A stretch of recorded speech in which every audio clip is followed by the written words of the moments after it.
আবারও ক্যাম্প নৌতে ফিরছেন Lionel Messi. Inter Miami ছেড়ে লিওর বার্সায় ফেরার যে গুঞ্জন তা সত্যি করতে নয়, বরং 2021 সালে প্রিয় ক্লাব ছেড়ে যাবার সময় ভক্তরা তাকে কাছ থেকে দেখতে পাননি, সেই আনুষ্ঠানিকতা পূরণ করতেই এই আয়োজনের পরিকল্পনা। লম্বা সময় পর আবারও প্রিয় ফুটবলারকে নিজেদের মাঠে দেখতে পারার একটা সুযোগ অন্তত পাচ্ছেন হাজারো বার্সা ভক্ত।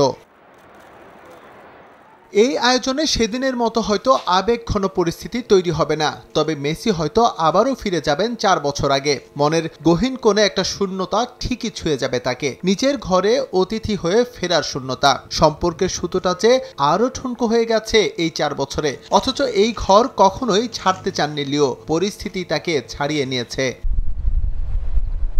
লম্বা সময় ধরে সংস্কার হচ্ছে ব্লগ-রানারদের হোম ভেন্যু ক্যাম্প নো। পরিচয় আগেরটা থাকলেও জুড়ে দেওয়া হয়েছে স্পন্সর স্পটিফাইয়ের নাম। আইকনিক এই স্টেডিয়ামটি নতুন রূপে সবার সামনে আসতে চলেছে 2026-27 মৌসুমে।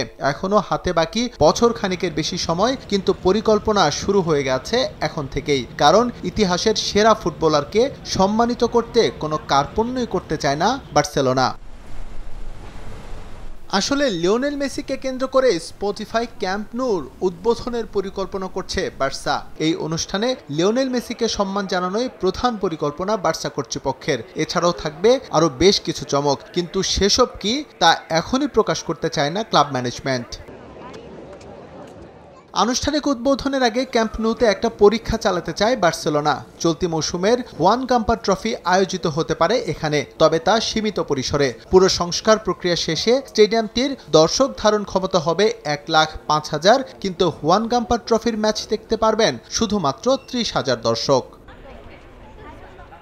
মেসিকে সম্মান জানানোর পরিকল্পনা করলেও এখনও বেশ কিছু কাজ বাকি রয়েছে ক্যাম্প নূর, যার মধ্যে প্রধান হচ্ছে স্টেডিয়ামটির ছাদ বসানো। নির্ধারিত সময়ের মধ্যে এটি বাস্তবায়ন করা সম্ভব হলেই 2026-27 মৌসুমের শুরুতে এই অনুষ্ঠান করবে বার্সেলোনা। নতুবা তা নির্ভর করবে সম্পূর্ণ স্টেডিয়াম প্রস্তুত হওয়ার পর। এস এম ইকবাল, সময় সংবাদ।